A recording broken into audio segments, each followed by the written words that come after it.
감사합니다. 오늘은 교회 17주년이기도 하고요. 또 오늘 우리 가족들을 축복하는 블레싱 데이이기도 합니다. 오늘 같이 오신 여러분들께 평화의 메시지를 같이 좀 나누도록 하겠습니다. 저는 기독교를 가장 잘 보여주는 노래가 당신은 사랑받기 위해 태어난 사람이라는 노래라고 생각을 합니다. 사실 모든 종교가 사랑을 이야기하지만 정확하게 이야기하면 다른 종교들에서 사람의 가치가 생각보다 그렇게 높지 않습니다. 예를 들어 힌두교에서는 사람은 많은 생명 중에 하나에 지나지 않습니다. 소보다 조금 못합니다. 불교에서는 사람은 업보를 갖기 위해서 억겁의 윤회를 계속하고 있는 고행의 존재라고 가르치고 있죠. 이슬람교에서는 감히 신 앞에서 한마디도 질문하는 것도 조심스러운 오직 복종만 해야 되는 존재라고 사람의 존재를 가르칩니다. 진화론이나 이런 것은 사실 일종의 신앙이거든요. 팩트라기보다는 어떤 가설에 대한 믿음이죠. 거기서는 인간은 아메바가 어쩌다가 저쩌다가 돌연변이로 만들어진 존재라고 생각합니다. 또 자본주의는 공산주의도 마찬가지지만 사람은 돈 버는 도구라고 이야기합니다. 만약 이런 곳에서 그들이 누군가 왔을 때 축복하는 노래를 당신은 사랑받기 위해 태어난 사람 이 노래로 불러준다고 하면 아마 이렇게 불러야지 그들의 정체성을 가장 잘 보여주는 것이 될 것입니다. 힌두교는 당신은 개나 고양이와 똑같은 사람 이렇게 하면서 축복해야 되겠죠. 불교에서는 당신은 업보 갚기 위해 태어난 사람 그렇게 이야기해야지 그 가르침에 맞죠. 이슬람교는 당신은 복종하기 위해 태어난 사람, 진화론은 당신은 어쩌다가 그냥 태어난 사람, 그리고 자본주의는 당신은 돈벌이를 위해 태어난 사람이라고 서로 축복해주고 안아주고 화이팅하고 이렇게 해야 되겠죠. 하지만 기독교는 진심으로 당신은 사랑받기 위해 태어난 사람입니다를 고백하는 종교가 기독교입니다. 여러분들은 진심으로 사랑받기 위해 태어난 사람들입니다.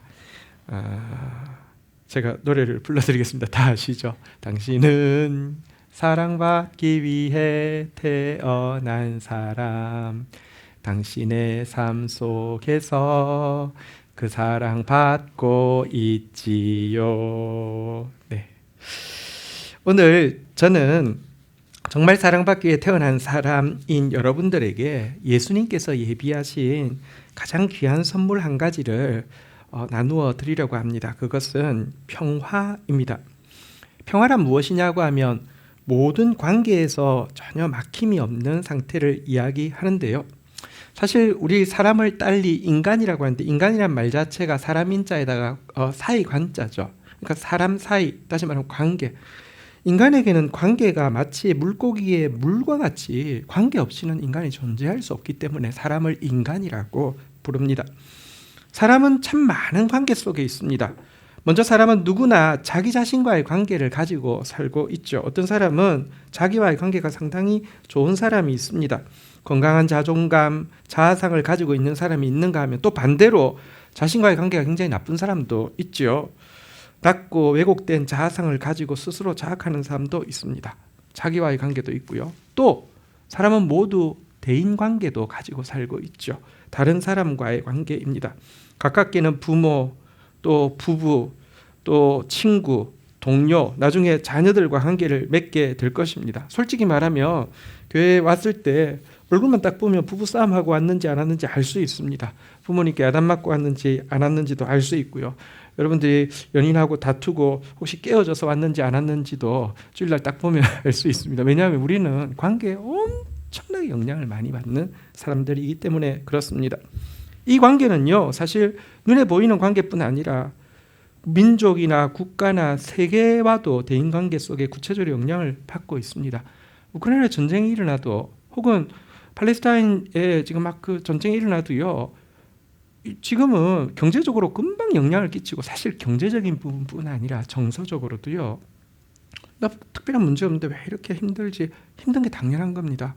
누군가 그렇게 고통하고 아파하는데 한 부분에서 멀쩡하게 살 수가 없게 사실은 연결이 되어 있습니다. 대물관계도 있습니다.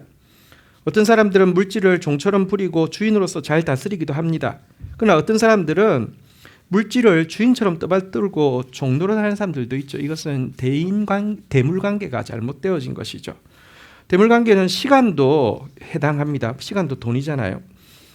대다수의 사람들은 늘 쫓겨서 살고 바빠 시간 없다는 말을 입에 붙이고 사는 사람이 있는가 하면 어떤 사람은 자기 할 일 다 할 뿐 아니라 가족을 돌보고 의미 있는 일을 위해서도 얼마든지 시간을 내서 사용할 수 있는 사람이 있습니다. 이런 사람은 대물관계, 시간과의 관계가 잘 정립되어 있는 사람이라고 할 수 있습니다.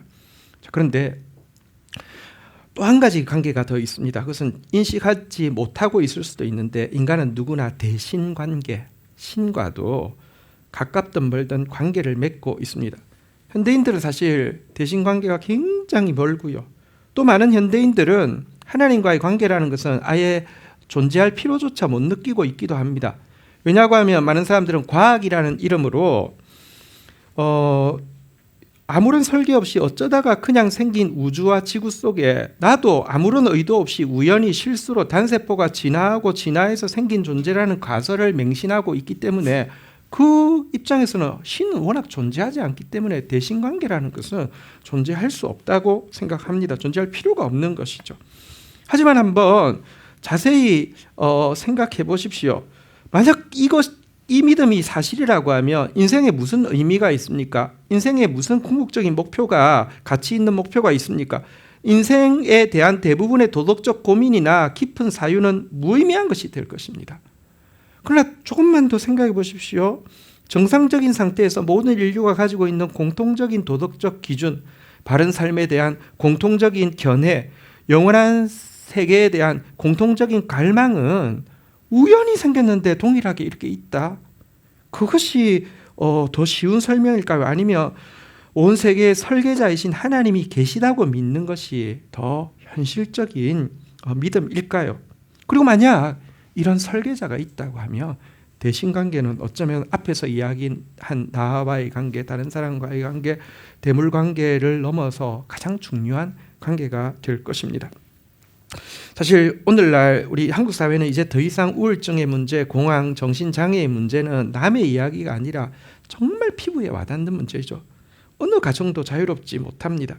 하지만 서구 사회에서 이런 문제가 본격적으로 대두되기 시작할 때 우리보다 훨씬 앞서서 그런 문제가 대두되었죠. 그때 정신질환 관련 최고의 의사자, 심리학자였던 칼 융이 수많은 정신의 고통을 앓고 있는 사람들을 치료하다가 놀라운 사실을 발견하게 되었습니다. 환자들 중에 대다수는 실은 하나님과의 관계 단절로 말미암은 굶주림 때문에 이런 문제가 생겼다는 것입니다. 그래서 칼 융은 그런 사람들에 대해서는 약물을 처방하는 대신에 어떻게 하면 하나님을 만날 수 있는지 방법을 제시해 주었다고 합니다. 그리고 그렇게 상담을 한 53년 동안 이 방법으로 치유되어진 사람이 수천 명인데요. 그들 중에는 한 명도 병이 재발하지 않았다라고 그가 기록하고 있습니다. 근데 믿기 힘들잖아요. 그래서 한 번은 영국 BBC 방송에 출연했을 때 사회자가 이 문제를 꼬집어서 다시 질문했습니다. 53년 동안 이 방법으로 수천 명을 치료하면서 한 번도 재발하지 않았다는 것은 믿어지지 않는군요. 정말 사실인가요? 라고 물었을 때 칼 융은 자신 있게 대답했습니다. 사실입니다. 단 한 사람의 예도 없었습니다. 라고 밝혔다고 합니다. 어쨌든 이 평화라는 게 뭐냐? 자신과의 관계, 대인관계, 대물관계, 그리고 대신관계에서 막힘이 없는 상태를 평화라고 했는데요. 그래서 평화라는 것은 사실은 세상의 어떤 축복보다 더 귀한 축복이라고 할 수 있습니다. 그런데 지금 여러분 대부분의 사람들은 관계에서 이 평화를 누리지 못하고 있습니다. 맺고 있는 관계도 심각하게 삐걱거리고 있는 시대를 살고 있습니다. 관계에서 느끼는 충만한 행복감은 거의 찾아보기 힘든 시대가 되었습니다. 자기와의 관계가 철저하게 깨어진 사회 속에 살아갑니다.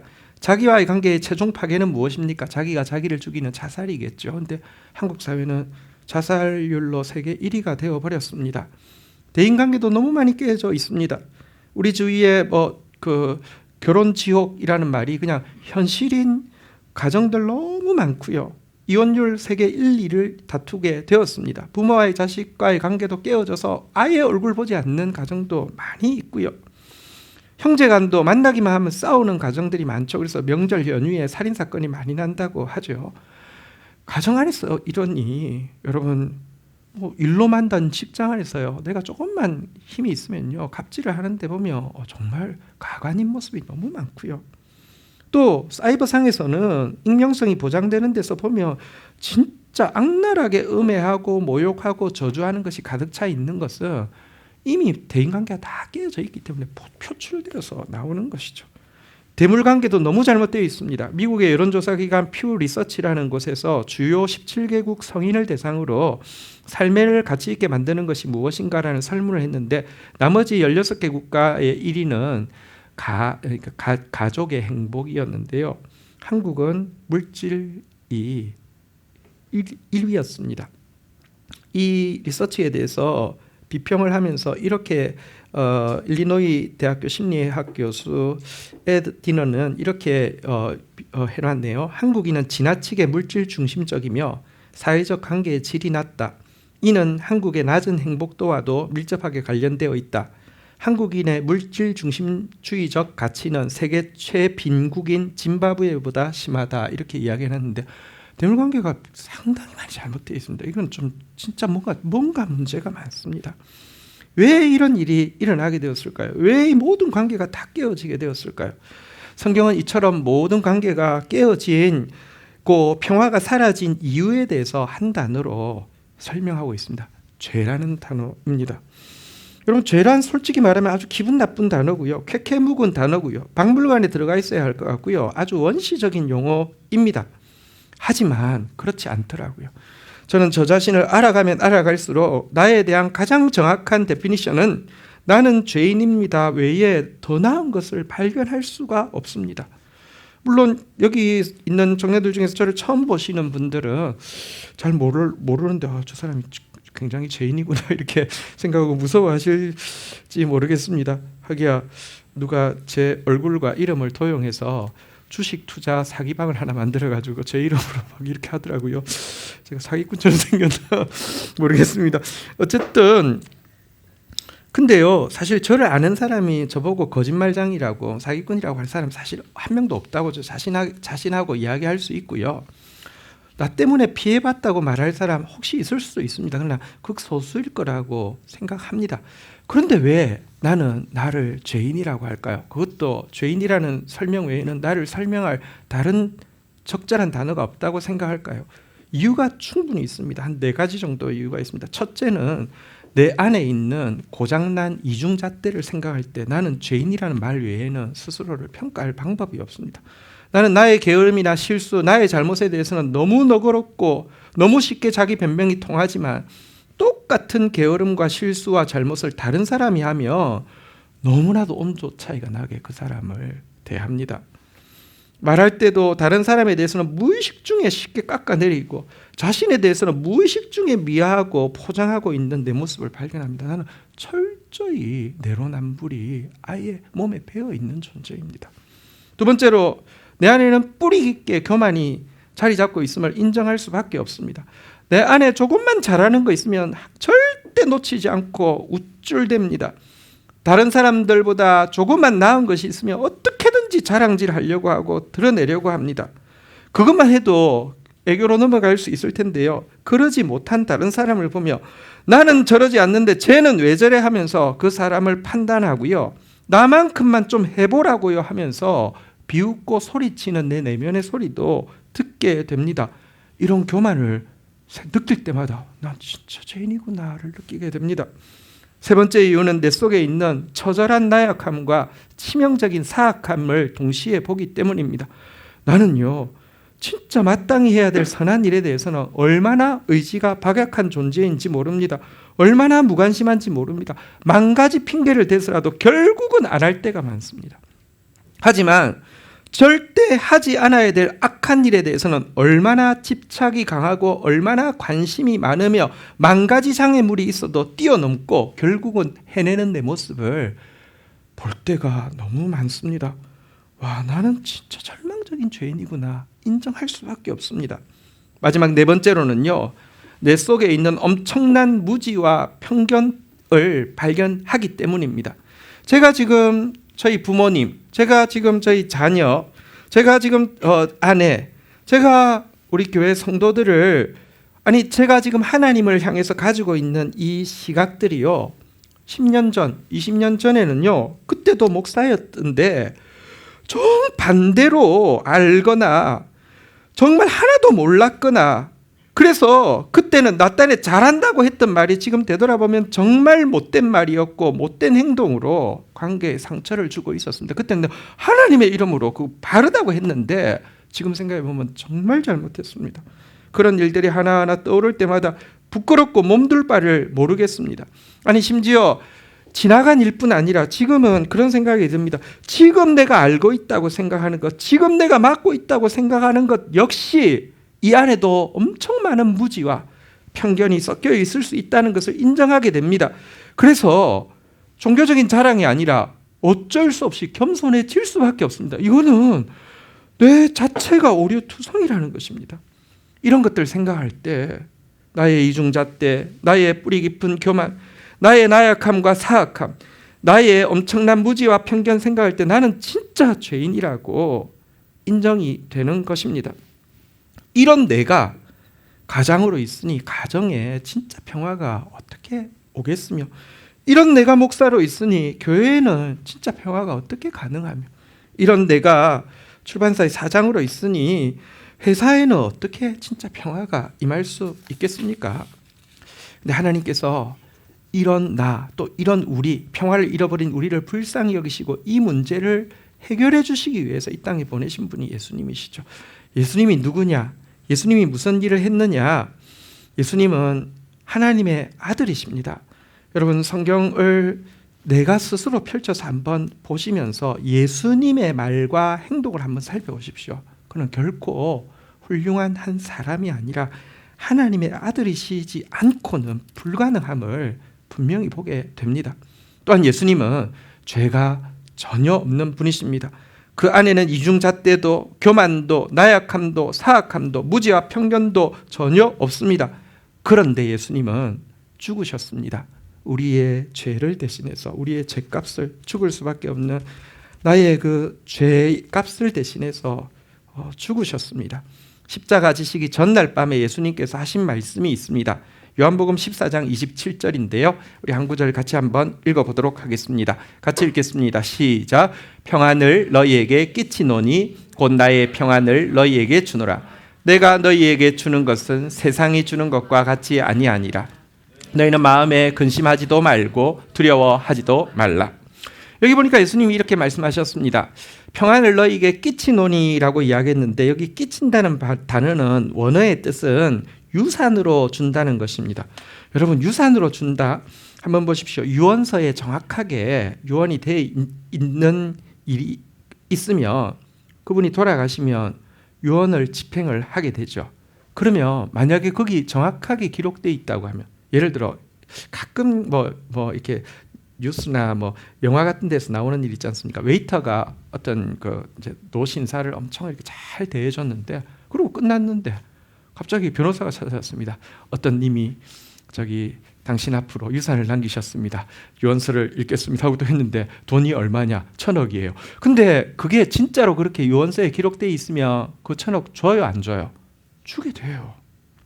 여기 평안을 끼친다는 말은 내가 너희들에게 평안을 유산으로 준다는 것입니다. 서류에 기록되어 있기 때문에 이거는 실제라는 것입니다. 이 평안은 세상이 주는 것과 같지 않다라고 이야기합니다. 여러분, 요즘 누군가의 관계에서 평화를 누리고 있을 수 있습니다. 관계가 좋고 이렇게 나를 좋아해 주는 것 같고 문제가 없는 것 같다. 그런데 여러분, 한번 따라하겠습니다. 마음에 근심하지도 말고 두려워하지도 말라. 여러분, 이 말로 막 스스로 근심하지 말자, 이 관계는 끝까지 갈 것 같아, 잘 될 것 같아, 두려워하지도 말자 해도 자꾸 근심이 생기고 두려움이 생깁니다. 왠 줄 아십니까? 인간의 관계는요, 이유가 있습니다. 조건이 있습니다. 이유를 충족시켜줬기 때문에 좋은 관계고요, 조건이 맞았기 때문에 좋은 관계입니다. 달리 이야기하면 그 조건이 깨어지면, 그 이유가 사라지면요, 이 관계도 깨어지게 되어 있습니다. 그래서 관계가 좋을수록 불안합니다. 마음에 근심이 생기고요, 두려워할 수밖에 없습니다. 하지만 예수님이 주시는 이 평화는 여러분 마음에 근심할 필요도 없고 두려워할 필요도 없습니다. 세상이 주는 것과 같지 않습니다. 왠 줄 아십니까? 그건 무조건적인 것이고요. 게다가 유통기한도 없습니다. 영원한 것입니다. 그건 요한서에 십자가를 지시면서 자기를 우리를 위해서 우리가 대신 내 죄짐을 져달라고 부탁도 하기 전에 우리를 위해서 져 주시면서 먼저 선언한 요한서에 기록한 내용입니다. 조건 없이 영원토록 이 평화를 유산으로 준다라고 이야기한 것입니다. 그래서 이 평화는요, 지금도 실존하는 것입니다. 이 평화는 지금도 살아 움직이고 있습니다.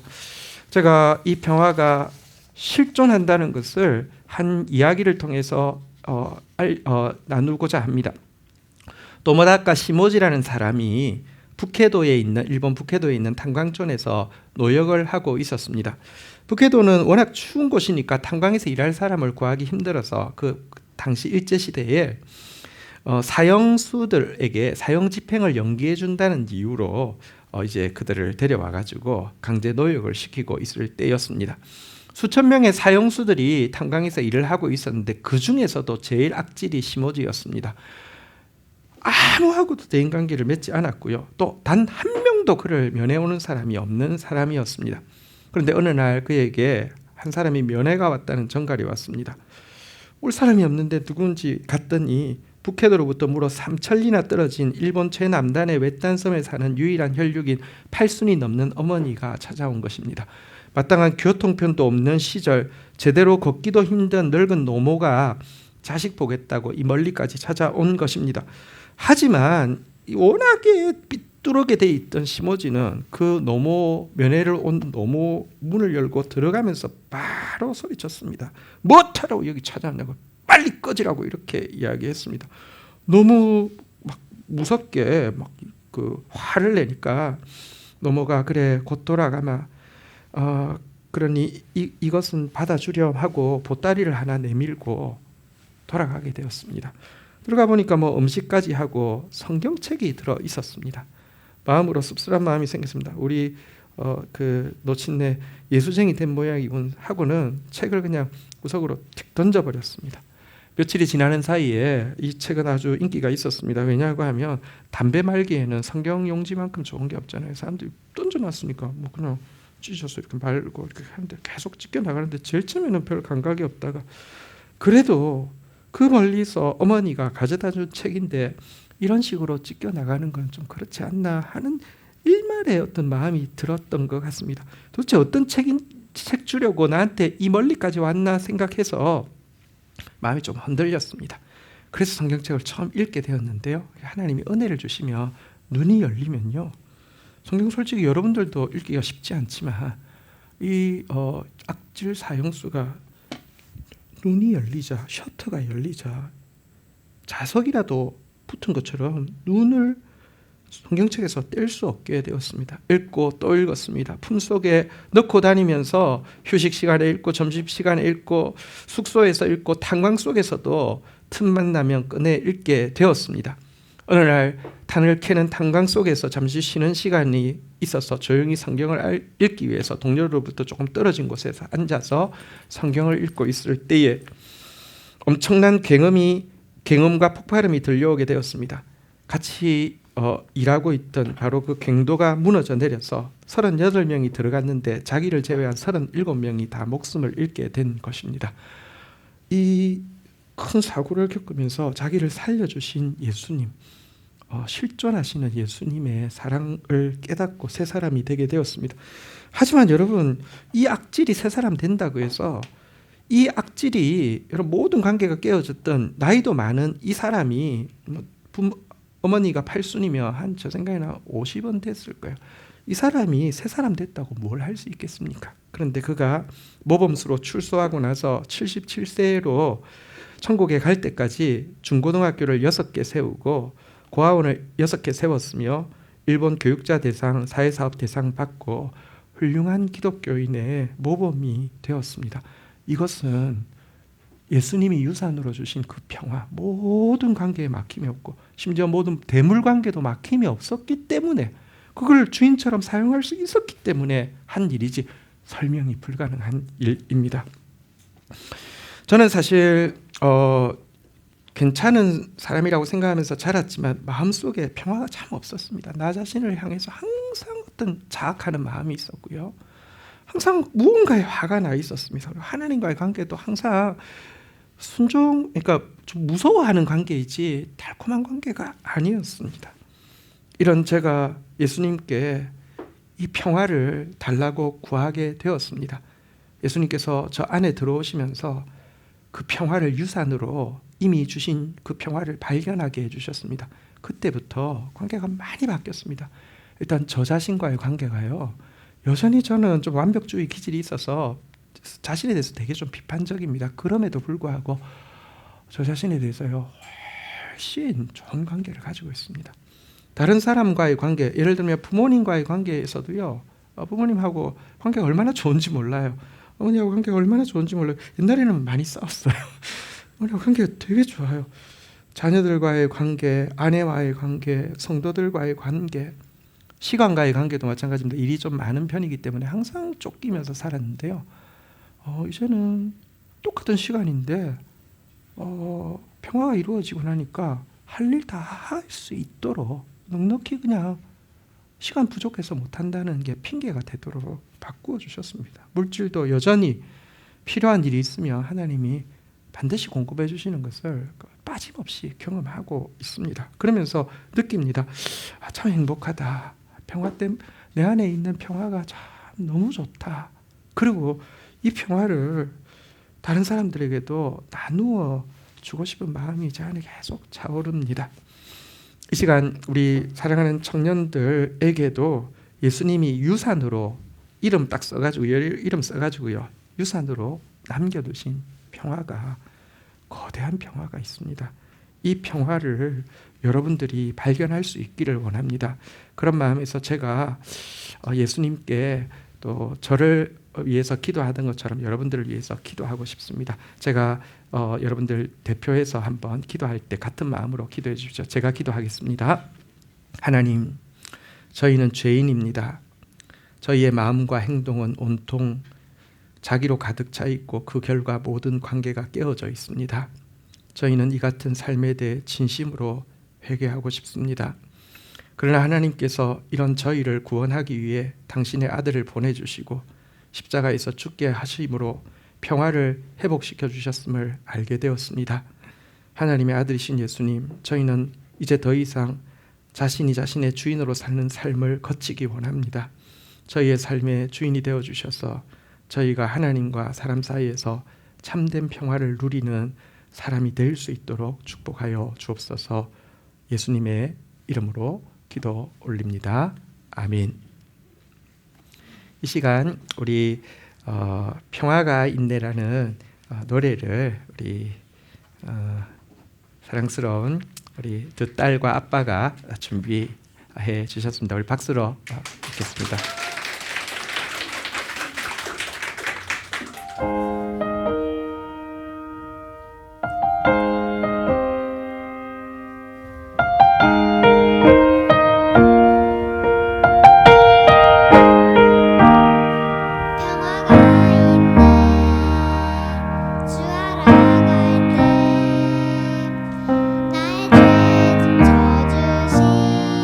그 사랑할 때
평화